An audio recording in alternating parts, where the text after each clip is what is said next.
3 weeks from today, and often Legions, right, are a place where a lot of veterans would gather. But after decades in the Fort Garry community, the Royal Canadian Legion Branch 90 will close its doors for good. It was just a few years ago, you might recall, that branch took up residence at an old Pizza Hut location out of Pembina and Stafford in Winnipeg. But at the end of November, they're going to shut down. They're going to merge with the South Osborne Legion. That's just across the tracks. Garry Reid and Brian Cutts are the co-vice presidents of the Fort Garry Legion. They spoke about this with CBC's Chloe Friesen on Up to Speed. So how are you both feeling about closing down the Fort Garry location? I guess we'll start with Garry. Well, I've been around a little over 40 years. I've been involved on the board for a number of years. Worked very hard to try and make it a success, so it's a very bitter pill to swallow to know that we'll be closing our doors and turning off the lights forever. Brian, how are you feeling? I feel very bad about it. I mean, and I got the history with family, my father, and after the war, they basically built the old location of Windermere and Pembina Highway. Them and him and about half a dozen others that built that building, and took them a few years. The charter was in 1947 when the Legion started at that location. It's a real blow, you know. What role did it play in your family? What did that space offer? Well, they had so many activities at the old branch. I mean, like bingo, same as most places. Like, entertainment on Saturday nights. I can remember, like, with my dad and mom, they'd be down at the Legion. They'd leave me and my two brothers. I had one older brother, one younger brother. And back in the day when there was only three TV stations, and one was French, and we'd sit up and watch TV and wait for them to come home because they always brought us a bag of chips. Well, they were out of the Legion. Yeah. So there's lots of activity, and I joined the Legion myself when I was 23 years old. So, Garry, what do you hear from Legion members about what the space meant to them? Well, for many years, it was a meeting place, a place to come and socialize, a place to have fun. At one time, we had over 1,500 members. Wow. Now that has dwindled to less than 300 members that we have. So a sign of the times, I guess. Perhaps, I don't know. And that's a question that's come up about Legions in general, not just this one in particular. The initial main objective, I was just looking on the Legion's website, was to provide a strong voice for First World War veterans, and it continues to improve the lives of veterans, it says, including serving Canadian Armed Forces and RCMP and their families. What do you think has changed about attendance at Legions? The one thing that we've never been able to conquer is the feelings that people have about what a Legion is. They have a preconceived idea, so they offer a little support to the Legion, and that's been, I think, our biggest problem is trying to. And a lot of them, people still today, don't know you don't need a membership to walk into a Legion. Right. So what do you think? Do you think that's the biggest misconception then out there with Legions? That's probably the biggest misconception in my opinion, because when we relocated to our existing location, when we looked at the demographics, we thought this is a perfect place. The right population, the right age group, and the right income, and the right traffic counts. But sadly, the demographics didn't support what we needed financially. And there's a range of activities that you ran. I know, Brian, you were just talking about trivia. Yes. What other events and activities did you provide for that community? Well, with the new branch or with the old branch? The old branch that you're leaving, what activities? Well, there was lots of, bingo for sure. Yeah. They had a Friday night bingo. It was a huge bingo. And on Saturday afternoons, a lot of people, they used to come and have a bingo in the afternoon. And there was dances and stuff like that. I can remember as a kid, going down there Christmas and all membership, parents and stuff like that naturally probably kicked in and bought Christmas presents. So everybody was looking forward to that all the time. It was a great deal. We used to have all kinds of fundraising schemes and stuff like that, even when I got involved. And one of the big fundraisers that I wish the rest of the branch would, take off on some of it, but the Poppy campaign is huge. Yeah, we run one of the biggest poppy campaigns in the province. right. And so it's not over. You're merging with the South Osborne Legion. How did that come about? Well, at our last general meeting, we gave the proposal to our members who are quasi shareholders, so they have a voice in what we do. And the proposal was, number one, to consolidate with another branch, namely Osborne branch.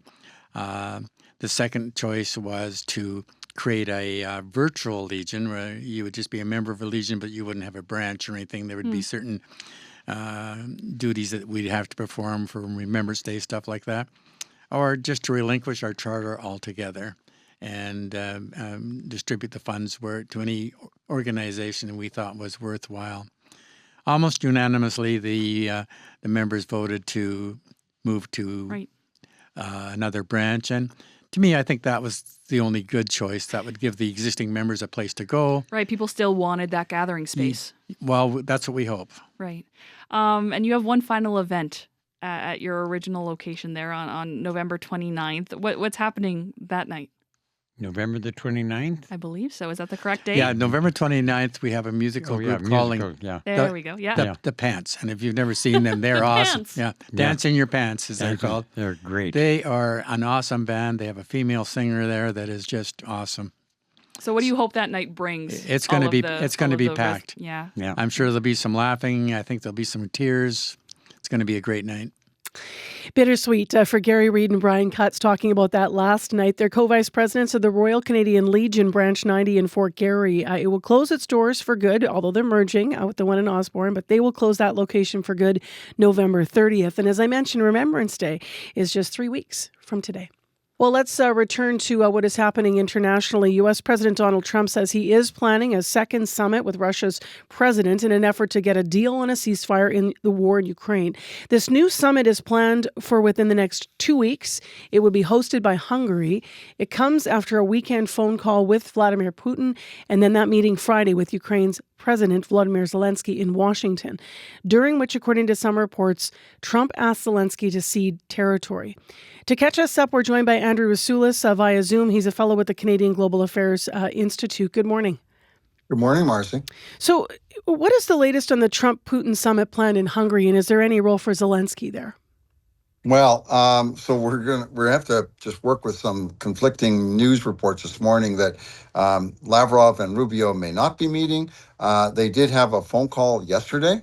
So for the purposes of this interview, let's assume that it's steady as we go. So the idea is that Rubio and Lavrov are supposed to meet within the next week or two to actually flesh out the modalities of the summit in Budapest, which would be somewhere in November. The idea is that the agenda items, as far as we can tell, would be focused on two things. One, the war in Ukraine, and two, the bilateral relationship between Russia and the United States. Initially, Trump mumbled stuff about Zelensky maybe in another room, that Trump would go between the two of them. I think that's a real red herring. I don't think there's much seriousness on that. I think that the Ukrainians are going to have to work on their contacts within the administration to keep pushing their perspective, as well as, and kind of very importantly, to work with their contacts in support of the European Union, of the Coalition of the Willing, to intercede with the United States to keep registering the Ukrainian perspective. So I think that's where Zelensky finds himself right now, sort of on the margins, on the outside, but with a voice on the inside, if you will. So let me ask you, speaking of reports, and there's always conflicting reports, let's just put this out there when we're talking about covering something, between Donald Trump and these world leaders, right? Some of this is happening in back rooms. So we can confirm what we can confirm. But we're also hearing about this meeting last week, and there is a reported shouting match that happened between Trump and Zelensky at the White House. What do we understand about that?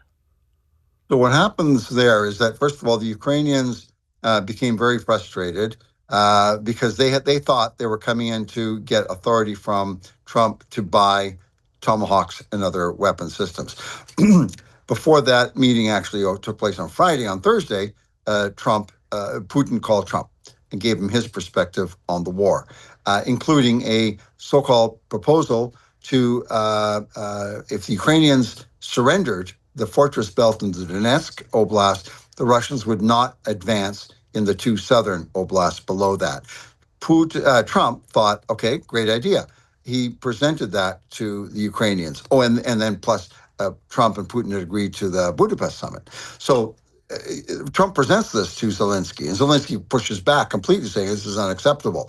Well, then Trump gets very frustrated. And so the end result is there is a shouting match, as reported, and Trump winds up saying, as he says in public after, actually, well, stop where you are, just freeze the conflict, well, actually stop the war and walk away and call it a war and then move on and negotiate in the future time. That's kind of, everyone's frustrated there, actually. And so that's where that ends. And now we're going to see what happens in Budapest if we have Budapest. Where do things stand on the battlefield at the moment for people that haven't been following all of those latest details? So on that side, what we have is a slow grind. The offensive momentum of Russia continues. They take a little bit of ground almost on a daily basis. It's small, meters, kilometers, a village here, a village there. And on the air, they continue their drone and missile attacks against Ukraine, predominantly targeted against the Ukrainian energy grid. The idea being is to put Ukraine in the dark and in the cold over the winter and wear them down. The Ukrainians, on their part, maintain a robust and strong defense against this offensive drive by the Russians. And they have their own missile and drone attacks against Russia, and they are targeting Russia's oil and gas infrastructure, and as a result are causing shortages of gasoline inside of Russia. What is Putin's strength politically at home, but also abroad? Putin, as long as he maintains the war as it currently is, that is using largely volunteer forces, well-paid volunteer forces, the Russian people appear to support him. The Russians do not want to lose this war. The Russians would like to win, but but they would, I think, more than anything, they'd like to end the war. So undefined. But as long as there's no mobilization, Putin seems to be okay. Mobilization would be a challenge. On the external side, Putin maintains his key partnerships. First and foremost is China. And then, of course, there's also India and North Korea. So at present, he is also firm in terms of his international support. So overall, the Russian position, as it is today, is relatively strong. Lots of moving parts. Thank you, Andrew, for your time today. You're very welcome, Marcy. That's Andrew Rasulis, a fellow with the Canadian Global Affairs Institute. We reached him in Ottawa. Well, this just in, literally 15 minutes ago, we have learned the finalist list for the 2025 Governor General's Literary Awards list. And so we're going to talk about the two Manitobans who have made the finalist list this year. You might know these awards were founded back in 1936. The Governor General's Awards are some of the oldest and most prestigious literary prizes in this country, with a total annual prize value of over $450,000.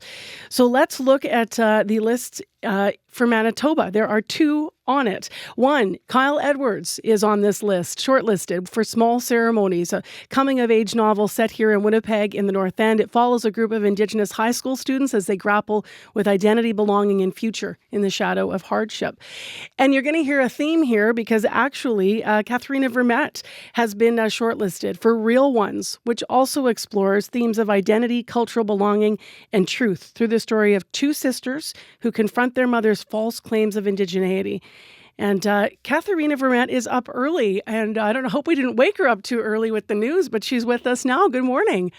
Good morning. How you doing? I'm doing well. How are you feeling about being on this list? Congratulations. Thank you. Yeah, it was literally as I was looking at the email that I got the call. So I get up early. So I guess it's a good thing. Tell me a little bit about what it means for you. I mean, Real Ones was also longlisted for the Giller. Why do you think it's resonating in this way? I have no idea when things resonate, why they resonate. I just feel really blessed. I think that it's unfortunately topics of identity and cultural appropriation are still relevant. Well, the cultural appropriation part is the unfortunate part. Topics of identity are rather universal, and really, we all grapple with different degrees of wondering who we are and defending who we are. When you wrote this, I mean, you usually are writing poetry. What was it like to be writing in the longer form for you? I really like novels. I mean, this is my fourth novel. It's a little. I got to be a little more experimental. Each book is its own universe of rules, so it's almost feels more poetry than novel compared to a lot of the ones I've written. In terms of when you were writing it, what was going through your mind when you were thinking about that? Because it's not just about an individual identity. You also are exploring this through the theme of a family that's grappling, right? Mm. These kids that are grappling with their mother's identity and trying to understand sort of how all that fits together as well, and what that means about their own identity. What made you want to explore that so deeply? Honestly, it came from a lot of different sources. A lot of different examples, and really just this ongoing conversation we were having online and in so many of our circles, just about what it means to feel like someone is taking a space that doesn't belong to them, and what kind of moves we can do to not only defend those spaces, but also honor those people who should be in those places. Where do you do most of your writing? I know that might sound like an odd question, but sometimes I wonder when people are, writing something that's going to take up so much of your time. Do you like to be alone, or are you somewhere where you're looking around and observing the world? What's your process like? I'm kind of just a homebody most of the time. So most of the time I'm just in my office or somewhere in my house, right here in glorious Winnipeg, Canada, not too far away from the river and places I can walk. But yeah, I am pretty quiet when I need to write. I need to get right in there. What would it mean to win this prize for this book? Oh gosh, I always say it's the gravy, right? The meat and potatoes is the fact that we get to live in stories and write books and go to festivals, which I'm going to Vancouver Festival tonight. We get to go out and hang out with other people who live in story and write books. And the awards they're great. They're peer. All of our juries in Canada are peer reviewed. So it's our colleagues who are coming and giving us a kudos, and that feels really awesome. Part of the story that you share in Real Ones is also not just about the individual family coping with this and coming to terms, but it's also about the reaction. Kind of mimics real life, right? Where the news and media organizations, not unlike the CBC, would pick up the story. And then that's a whole other layer. How relevant do you try to be with your work in terms of mirroring those current issues? Or does it depend on, when you're sitting down to write, what you want to share? I mean, it really is about what I want and what I feel like, what I feel compelled and kind of obsessed with at the time. This one feels very much like the most obsessed I've been about something that feels really current. My other books tend to kind of be more meditations on either history. Oh, sorry, that's my kid. It's okay. Either history or something that's just kind of contemplative that I'm thinking, kind of social issues or my world, my community, and my family. And these are, I think amazing. I come from amazing people, and I'm surrounded by amazing people, and I never get tired of talking about them. Well, congratulations on this latest accolade of your many. And thank you for picking up the phone when we called you. I know you just got the news through email, as you said, Katharina, so we appreciate having you with us on CBC. It's a great way to celebrate this very early morning surprise, beautiful surprise. So thank you, Marcy. Well, thank you for being with us. Live with us via Zoom, aren't we lucky? Katharina Vermette picked up the phone. She just opened the email to learn that she is one of the finalists for the 2025 Governor General's Literary Awards. And that full list just came out at 6:30, so this really is news just in. Kyle Edwards from here as well has also been made the list, a finalist for his work, Small Ceremonies. Meantime, in Ottawa, MPs were back in the House after a week-long break and a rough week in Canadian and U.S. relations. As the trade war continues, signs of tension among Team Canada, quote-unquote, are emerging. Sectoral concerns are driving criticism now of how the Prime Minister is handling the issue from many of the premiers. And to talk about it, Ryan Tumulty is with us via Zoom. He, of course, is the political reporter with the Toronto Star. Good morning. Good morning. So tell me a bit about what we're hearing from the opposition parties in recent days about how the PM's been dealing with Donald Trump and tariffs. Yeah, I would say the criticism has been ramping up all summer. A lot of concern, basically, that, Mark Carney is not living up to the promises he made during the campaign, the pledge to negotiate a win with the Trump administration to get Canada on a good trade deal and a better footing. We've had a couple of deadlines come and go, and there still isn't that deal in place that I think everyone's looking for. Look, you saw my mouth open. No, you keep going. I know you were mid-sentence, Ryan.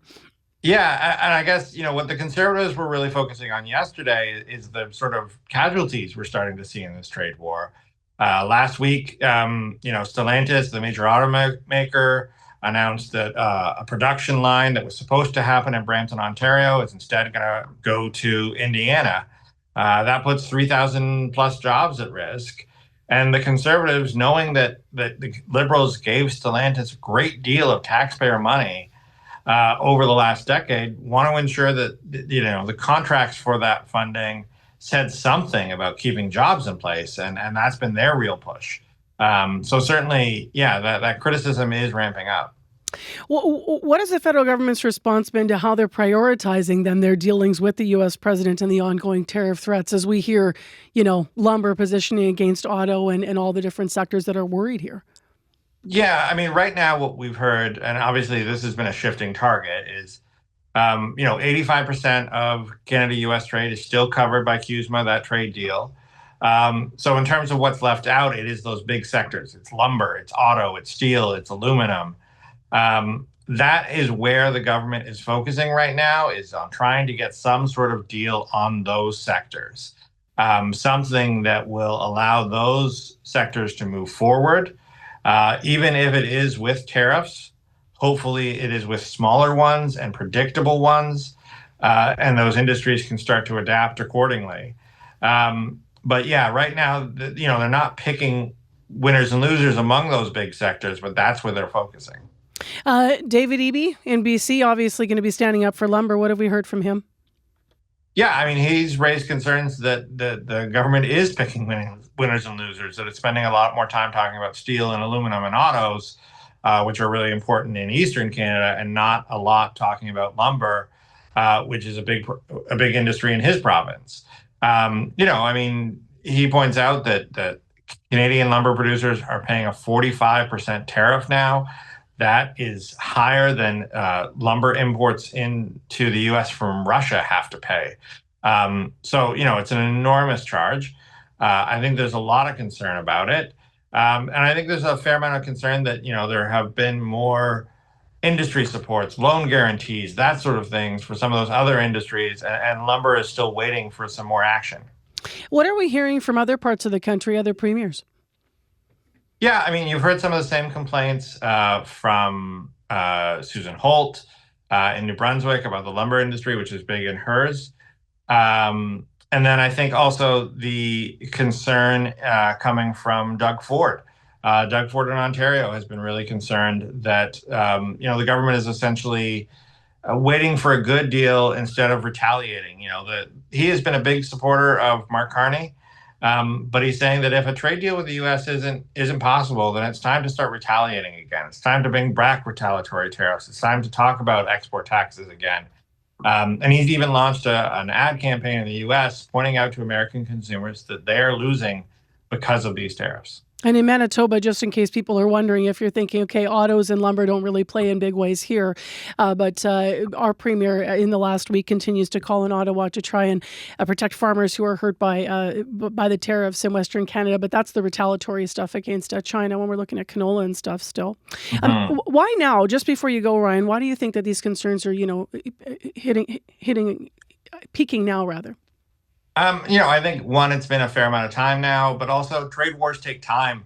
to see their first casualties. And that's what we are starting to see now. I mentioned the workers, the Stellantis workers in Brampton.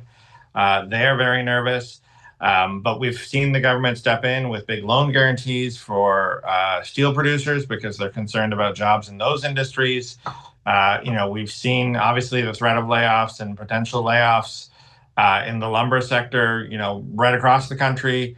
It really is starting to bite. And I think that is why this concern is ramping up.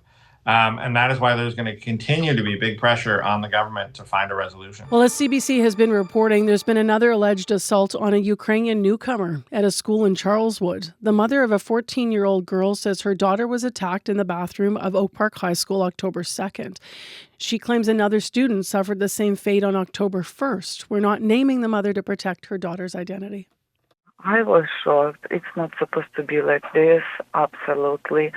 And I'm so sorry that other Ukrainian family go through, because I totally understand that this is so hard. So, for example, for me, I didn't sleep at all last 2 weeks. We are under stress. She says the 5 girls made fun of her daughter's accent and then physically attacked her in the bathroom of Oak Park. Regarding the second incident, police have confirmed with CBC that 3 other female teenagers were arrested, and they're facing assault-related charges involving 2 other teenage students. Joan Lewandowski is president of the Ukrainian Canadian Congress in Manitoba. She's also, by the way, a retired high school teacher, and she's in studio with us to talk a bit about this. Good morning. Good morning, Marcy. Thanks for having me. Yeah, I'm sorry for the circumstance you're here, though. What went through your mind when you heard about these alleged incidents? I was in shock. These people have chosen friendly Manitoba. They've done their research. They came here because their country is under war. They're running. And they did their homework by choosing Manitoba. Manitoba has many Ukrainians. Manitoba has a good reputation. And here it is, in a high school. I think we all have been taught home was the safest, school was the next safest. Now, is that true? In the bathroom of a high school, girls are picking on others just because they have an accent?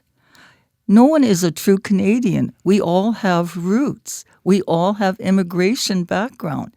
We're all in the same boat together. And these poor girls are feeling the pain of a new home that they didn't probably want to leave their own country, but they had to. They had no choice. And they came to friendly Manitoba. On the other hand, friendly Manitoba has been very welcoming. We've opened our hearts, our wallets, our homes, and our community.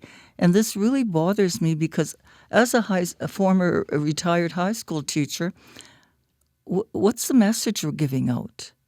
Is school safe? Tell me a little bit about the impact on other, Ukrainian newcomers who may hear of this, and also what you've heard from others about what they've been facing here that hasn't been safe. There's been a series of events. People had just arrived and they were on their way to a Sunday church service, and they got pepper sprayed early in the morning. People are going home from work, standing at a bus stop, and BB guns are shooting at them, and they're stealing their groceries. It's just always something, and it's not necessary. I mean, why are they attacking? I don't think it's just Ukrainians. I think it's people in general. So do you think it's, not that we're going to go down the road of what, because all these incidents are separate, but I do wonder when you look at the one at the high school, what you think might be fueling that situation right now, potentially? Might be what? Fueling it. Like when you think about these young girls. Maybe they just want to play of the role that they're bigger and better, and you're an immigrant, you speak with an accent, we'll pound you. So you think there's something potentially to the fact that these girls are immigrants? There's a lack of respect. These girls, these students are in school for the same reason the others are, the ones that are impacting on them. Do they get their jollies from pounding on innocent people and in the bathroom yet? What aspects of this concern you the most when you think about the attitudes that can exist in It's families? respect. We have not taught our children, or perhaps we have taught our children respect, but they're not thinking about it. They're just doing what they feel that they're going to be a hero. Being arrested is not being a hero. However, I don't know what that arrest means.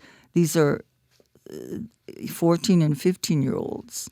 Yeah, so 3 teens facing those assault-related charges. And of course, we're talking about what happened in the bathroom through the lens of what we have understood from the mother about these allegations moving forward. How difficult is it now to talk to Ukrainian families and try to make them feel like they're safe in Winnipeg? They're questioning it. They're worried. What's going to happen next? And coming from a school background, an education background, I don't know what the real answer is. This did not happen. These kind of events were not happening, I'd say, 10 years ago.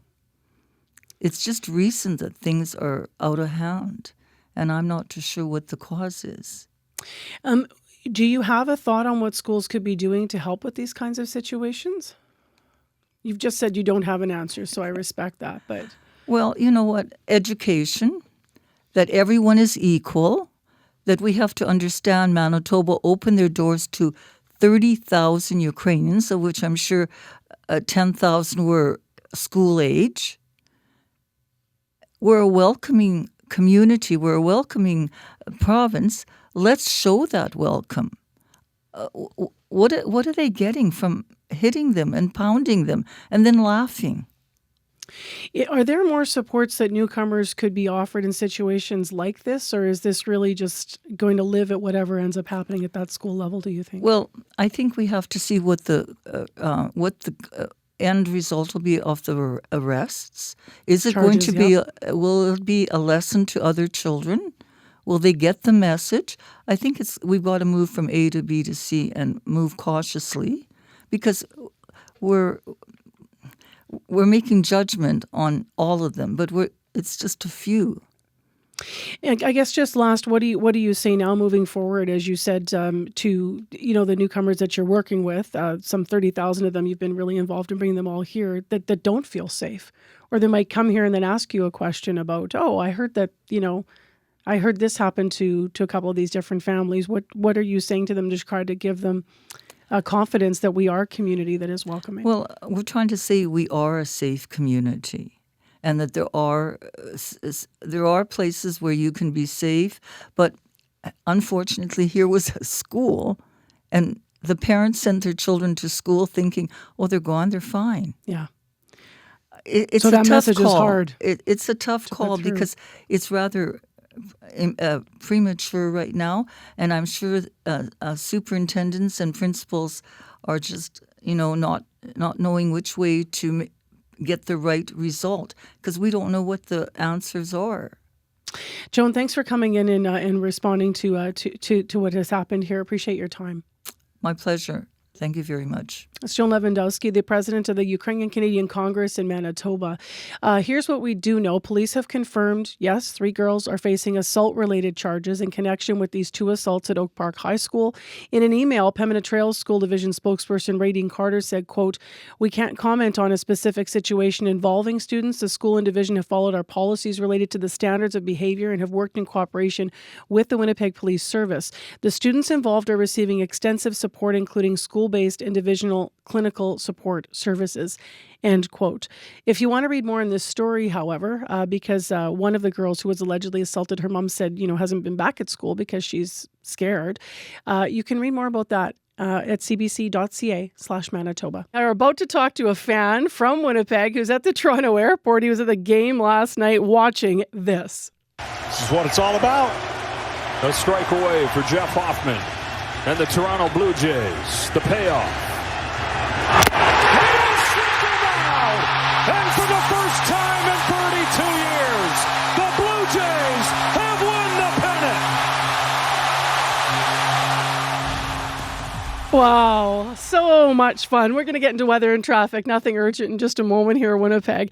But we got to talk more Jays. They're once again off to the World Series. They defeated the Mariners last night 4-3. And what a win it was, as we've been talking about on sports this morning. So lucky Winnipegger Rich Pope was at the Rogers Centre last night. He's in the airport right now. He's about to catch his flight home, and he's with us via Zoom. Hey, Rich, how you doing? Hey, Marcy, how are you? I'm good. How was your shuttle? I understand you just got off an airport shuttle to get to your gate. Yeah, packed with some very, very happy Blue Jays fans, for sure. No kidding. I love your hat. You got your Jays hat on. What was it like to be there last night? Oh, it was off the charts. Like, obviously, that home run in the seventh inning by George Springer, I have never heard a stadium, an arena, anything get that loud all at once. Fans were high-fiving each other, hugging each other. There's fans crying, fans laughing, people sprinting down the concourse and high-fiving everybody. It was pandemonium. It was wild. You actually were kind enough early this morning to send us some videos. So if people are watching on YouTube, they're going to not just see you, but they're going to see the stands. You shot all the people around you looking like they've known each other for a million years, just cheering in that moment. And you gave us some other awesome pictures as well. Tell me about the mood shift, though, because let's face it, before Springer swung that bat, it was looking really like we didn't have a lot of game left, right? No, for sure. It was after the first few innings, it got pretty tense in there, and it got kind of quiet, actually, which is surprising for a 44,500 seat stadium. It was kind of quiet because everybody was nervous. It's like, when are their bats going to start getting hot here? When are we going to start getting some runs? That kind of thing. I feel like everybody kind of knew it was coming. Because in that seventh inning, you could just feel something in the building just kind of change. And everybody just, as soon as we got that, couple guys on base, the place just erupted. And it's like everybody kind of knew that we were in for something very, very big, and something very, very big did happen. What did it feel like last night in Toronto? I mean, I don't know how late you stayed up or if you got around town to look at, the streets look packed from what we're seeing here. Yeah, after the game, by the time we got out of the stadium, it was pushing 11:30 midnight, and so I needed to catch my train back to my airport. So I didn't get to spend downtown, out on the streets celebrating or anything like that. But just the walk from Rogers Centre to the train station, fans are all hugging, high-fiving each other, singing, chanting. It was unbelievable atmosphere. Everybody obviously in great spirits and looking forward to a World Series championship. What do you remember about the World Series win in 92 and 93? 93, I was a teenager. I think most people that were around that time, I know that there's many Jays fans that probably weren't even born yet in 1993. But I was one of those teenagers that got to see Joe Carter hit that home run to win the World Series in 1993. And then obviously 1992, I was just reading Ed Sprague hit a pretty important home run in Jays history to help win that 1992 series as well. So the reason I went on this trip to go see this is because this does not happen very often. So I feel very fortunate, very privileged to have been here to watch this ALCS championship game 7. And hopefully I'm, able to see a World Series win for the Toronto Blue Jays as well. How tough was it to get tickets? Like, you're there on your own, right? So tell me how this even happened. Yeah, so I traveled on my own, but I went with my sister-in-law, who's from London, Ontario. So she came in to the game and went with me. I lucked out and got Game 7 tickets. They were just general admission, standing room only seats, or not even seats, standing room only. So we stood all day. So just, lucked out when they went on sale that I was able to purchase those tickets. Game 6, I also went to on Sunday. Those ones I purchased through, SeatGeek or whatever the website was. So,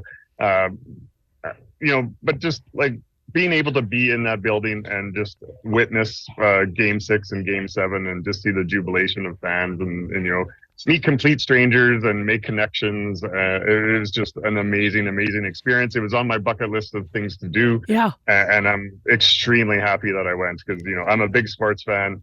and just having the ability to see that in person is kind of a bucket list thing for me. And this is going to make people jealous, but you got your Game 7 tickets for like $115. Yes, yeah. Again, they were standing room only. We were you still went back. Yeah, we didn't even get a rail spot because it was so busy. The lineups were out, crazy. Down the street outside prior to game start. So we didn't even get a spot on the railing. We were 2 people deep behind section 204, which I also thought was funny that being from Manitoba, I was at the back of section 204. But it was a great section. Everybody was rowdy. Everybody had a great time. So you going to go to a World Series game, Rich? Oh, I would love to. There's no possible way I don't think I can make it to game 1 or 2 because that's already coming up this Friday and Saturday. I'm pretty sure I won't be able to get to LA, but there's a slight chance, if I were lucky enough to get 1 ticket, game 6 and 7, I could possibly squeeze it into my schedule. But I know it's a long shot because tickets do go on sale this morning for the Jays home games, and I am sure they will go fast. Just last, I guess, does it compare last night what you were there for and witnessed? Does it compare to anything else sports-wise you've seen? I mean, obviously we had some big playoff moments for the Jets this year, and the goal with like under a second left on the clock, and the Cole Perfetti 1.6 second to just put it into overtime. Like, so that Cole Perfetti goal obviously wasn't the game-winning goal, but just that goal there is what I can compare that to. But like, that's the only thing I could think of. Exactly. It's hard to compare it to anything else just because, it's a different sport. It's a different stadium. It's just, I just can't explain really last night what the feeling was. It was just pure jubilation and just like 44,000+ people just losing their minds, going crazy. Well, we're going to let you go because I know you got to catch a plane. But if you can't stick around just and listen 2 more minutes here, I'm going to play something that you might find kind of get a kick out of because you were around in '93. So I went in the archives yesterday to find out how Winnipeg was experiencing the Jays wins in '92 and '93, and I found the CBC report. It's fun because it starts with the fact that we usually really hold our noses and hate cheering for anything Toronto, like we're not going to be cheering for the Argos or the Leafs, right? But with baseball, that is also true. Yeah, but with baseball, what are you going to do, right? So this is a report from back then in '92. It also then talks to some little kids at the time who were excited about the Jays in school, which is fun. Maybe Rich was one of them. What we're going to hear off the top of this, though, is a local radio station that was cheering for the Jays despite their loathing of Toronto. I hate that team. I hate that whole city and everything they represent. And as always, when it comes around to this day of the week, we like to call Toronto and taunt the Torontonian. A local FM station has made it a weekly habit on their morning show to phone Toronto's Argonauts and Maple Leafs and tease them about losing. But they have excluded the Blue Jays from their verbal torture. No, we have had a group discussion about that, and during the pennant race, and certainly now during the World Series, we have exempt the Blue Jays from the taunted Torontonian status. And that is because the entire country is behind the Jays. We have been behind the Jays. And why slit our own throats? Because if we start calling down the Jays, people will jump on us. We're not idiots. And this morning, they'd actually written a song to celebrate the Blue Jays. On the Blue Jays as they wall up the Braves. Winfield, Carter, and Alomar. The MVP will win a new car. The DJs aren't alone. School children across Winnipeg are staying up late to follow the Jays on TV and coming to school a little tired. This grade 6 class at Victor Wyatt Public School have put the Bombers and Jets on the back burner. Their team is in Toronto. Since Winnipeg doesn't have a home team, like Blue Jays is pretty well the closest, so everybody goes for the Blue Jays, and they made it to the World Series and it makes everybody proud. I think this is going to be more important than Paul Henderson's goal in '72, and it's going to be where were you in '92. The Blue Jays are the best team, and most Canadians think they're the best team. It's not every day we make it to the World Series. Indeed, this World Series is having a strange effect on Winnipeggers. Who would have thought that we'd be singing the praises of a team from Toronto? Will be on top. That's how far back we have to go when the Jays were on top. You didn't go to that school, did you, Rich? That you weren't one of those kids? No, I wasn't. Fun to listen to no matter what. Listen, For sure. have an awesome flight home. I suspect you're going to have some Jays cheering and probably announcements over the on the plane as well. Thanks for sharing your experience with us on CBC. Thanks for having me, Marcy. That is Winnipegger Rich Pope. He was at Game 7 of the ALCS Championship last night. The Jays have punched their ticket to the World Series. Rich is making his way home. We reached him live this morning at the airport in Toronto. You are listening to The Morning Show on 89.3 FM, 990 AM on the app and on YouTube. And next on the program, if you or someone you know is in the process of applying for permanent residency in Canada, be prepared to wait. That is because it could take up to 50 years for some applications to be processed under Canada's Humanitarian and Compassionate Program. According to Immigration, Refugees and Citizenship Canada, or IRCC, other immigration programs have similar wait times of 35 years. This all comes, though, after Canada announced reductions to immigration targets last year. Rhys Pactican is in studio with us, immigration lawyer here in Winnipeg. He says he's shocked by these lengthy processing times. Good morning. Good morning, Marcy. Tell me more about being shocked and when you heard this 50 years. Well, 50 years, I mean, who plans for that? I mean, there will be people who will make an application, because typically when you make an application, you're already an adult who will be retirement age by the time they get here or will have died. I mean, it's just absolutely ridiculous. But the way that they've done it is they've focused on certain programs which they are clearly looking to delay and dissuade people from applying under. And they're still going at a fairly quick pace for programs where they're prioritizing, like the ones for economic immigrants, the ones for people who will be employees here, the skilled worker ones. A lot of those are still going at the 6 and 7 month range. The provincial nominee program one, they're still going at, about a year and a half or so. Some of the family ones, they're going, between 1 and 2 years. So those processes are still going relatively quickly or staying around the same.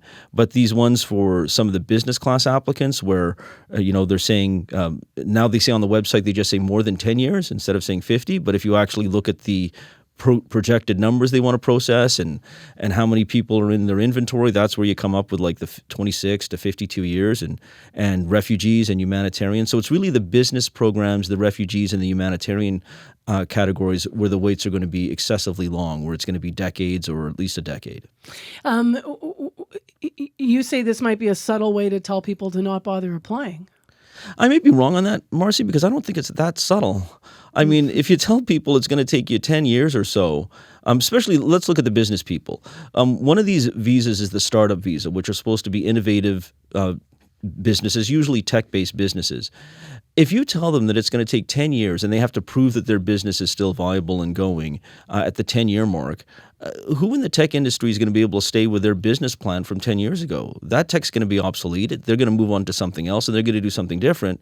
But because their business plan is presumably different from what it was 10 years later, they're going to get refused. So why would you come as a business immigrant? Why would you want to start a business here and create jobs? If you're a refugee, why would you want to claim refugee status? And the big problem with the refugee status is, I know that there are people who say there are bogus refugees, and maybe there are, but if there are bogus refugees, why are we letting them wait and stay here for 10 years?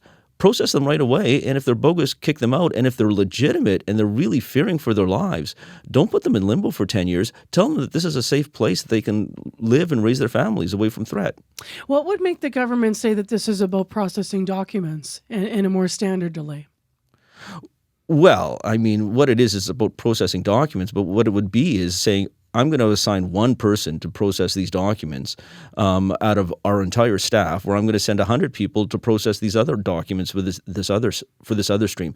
I mean, the fact that you've got the economic immigrant streams relatively untouched. They're going at 6 months, they're going at 12 months, they're going a year and a half, and they've got, in some of these things, you can't have that spread if documents are a problem. No, because you're assigning people to process work, and that's what's causing the delay. Because there's always documents. Doesn't make any logical sense. There's always documents. Are you hearing from people here that this is impacting yet, or any reaction to this?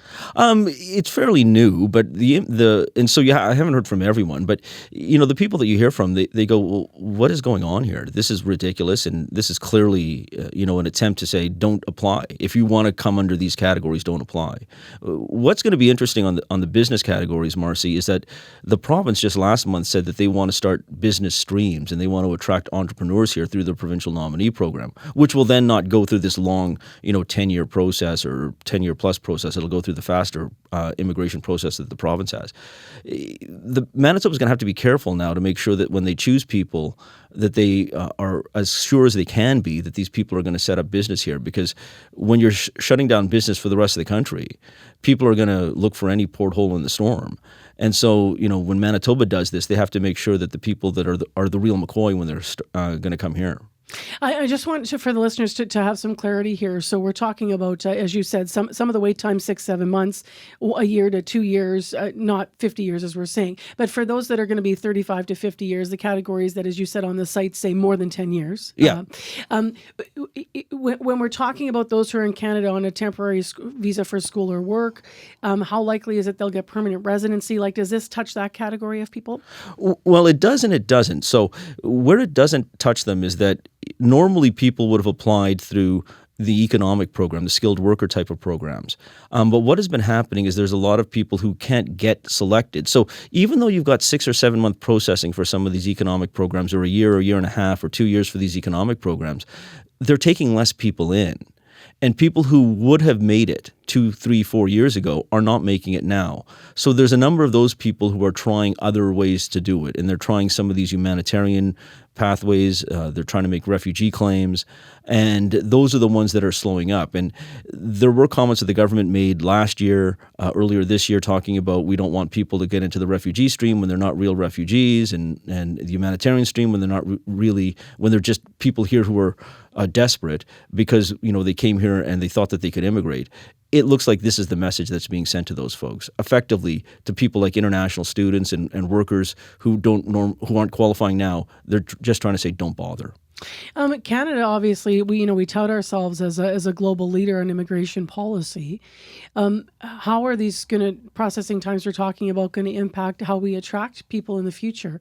Overall, I know you talked about the obvious, how could you possibly have a business case and come here with those kind of times? But do you think it's going to have a bigger impact or a chill on people thinking about Canada in the future? It might, but it's not the processing times that are having this chill. It's the fact that we brought a whole bunch of people, allowed a whole bunch of people to come here, told them that there was a pathway to permanent residency, and last year and the year before pulled the rug out from under them. That's what's doing the most damage.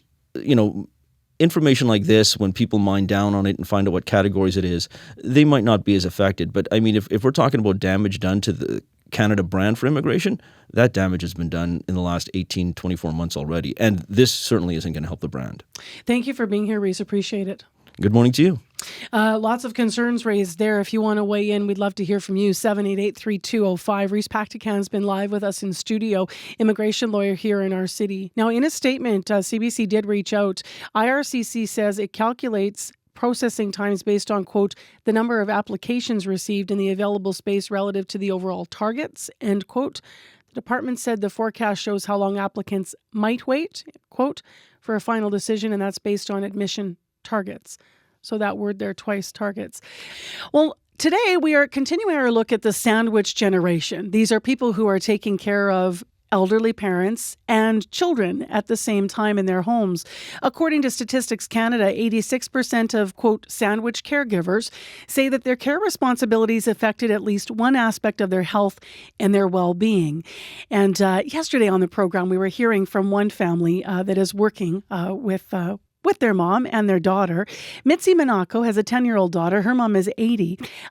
While she says she loves doing this, and it's part of her Filipino culture to try to model caring for her elderly loved one at home, there are some challenges. Financially, of course, well, let's be honest as well, right? Because that's why I only have one child. So, like here in Canada, like you have to be financially stable as well, to you can give everything to your family. Mitzi also shared with CBC that she is lucky to have all the help and flexibility from her husband, who also helps with scheduling because there's appointments around the clock for someone in the house, and they often have to trade off those responsibilities. And she's lucky because her mother has healthcare benefits in Canada, but she's still paying for a lot of things that aren't covered, some insurance and pills. and she says her brain's exhausted after work. Well, let's talk about the sandwich generation and what can be done to help people. Laura Tamblin-Watts is author of Let's Talk About Aging Parents, a real-life guide to solving problems with 27 essential conversations. She's the Chief Executive Officer of CanAge, which is a seniors advocacy group. Good morning. Good morning. So what's your reaction to hearing sort of some of those pieces of Mitzi's reality with her family?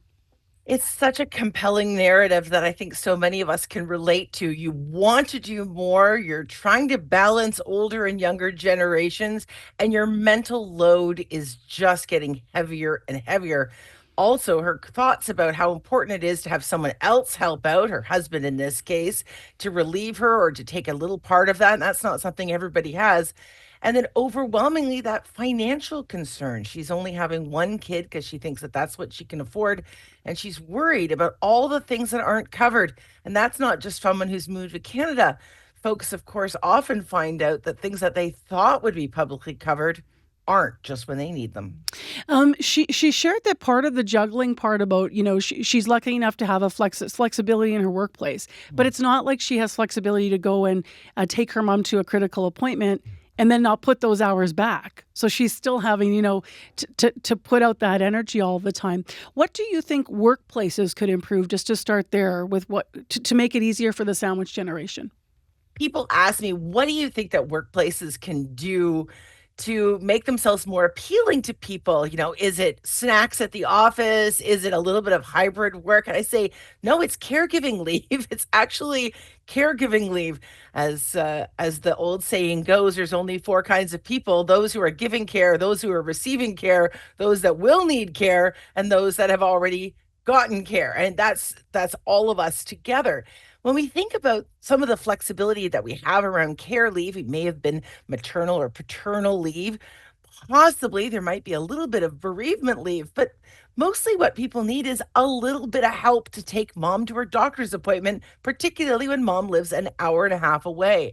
And not having some of that work flexibility, and I mean that in terms of an actual leave, particularly when someone needs a hip replacement or dad's had a stroke, those are the things that burn people out. And those are the types of things that actually make people break down because they just can't do it all at the same time. So little bits of flexible caregiving leave go a long way.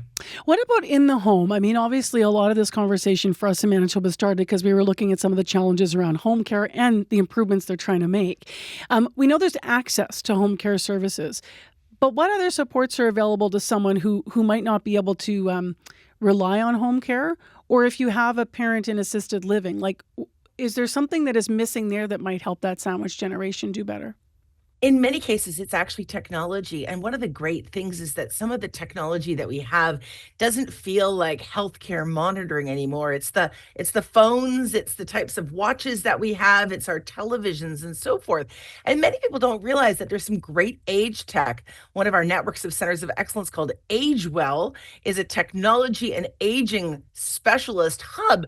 And part of what they do is promote different kinds of smart technologies, including sensors in the sofa. So you see people as they're moving, actually toilets that can actually analyze how a person's doing and do they have a urinary tract infection, sensors in the floor. So if someone's fallen, which is one of the big concerns, you don't have to worry about getting that lifeline or that button. We can tell that somebody has fallen and they have not yet been managed to get themselves up. So technology is a big piece, and we're getting more comfortable with technology as we age. And I think that can really help because frankly, person power is going to be shorter in supply, not greater in supply.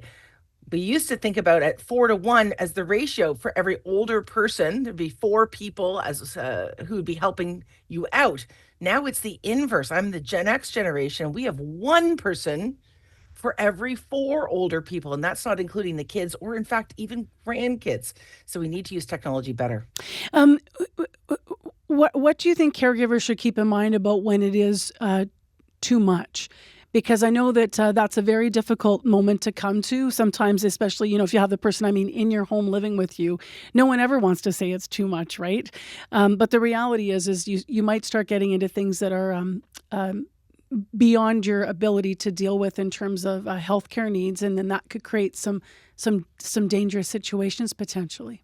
It absolutely can. The degree of frailty and health need that we're now taking care of by people who are untrained, people who are not healthcare professionals, but that 75% of all family and friends providing free care to someone in our close circle. I mean, mostly we don't know how to give injections. We haven't had first aid training on how to get a person who's fallen up or make sure that their spine is aligned.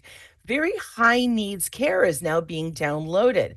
So we need to make sure that we have increased training for people. Think about the old babysitting training that many of us used to do when we were 12 or 13. We need to get those types of training situations for those family and friends, because we need to actually know what is a dangerous situation and what is not. If we have a really strong smell of urine, are we worried about incontinence? Yes. But are we also worried that they may have a kidney infection or a urinary tract infection that also may be giving them some confusion mentally? So we do need to upskill our volunteer workforce. And the reality of a circumstance is we have to actually start planning ahead for cognitive impairment, right? And most people who have cognitive impairment will not go into long-term care, if ever. And if they do, it's really in the last 18 months. That means we all need to become dementia ready, and we're far from that now.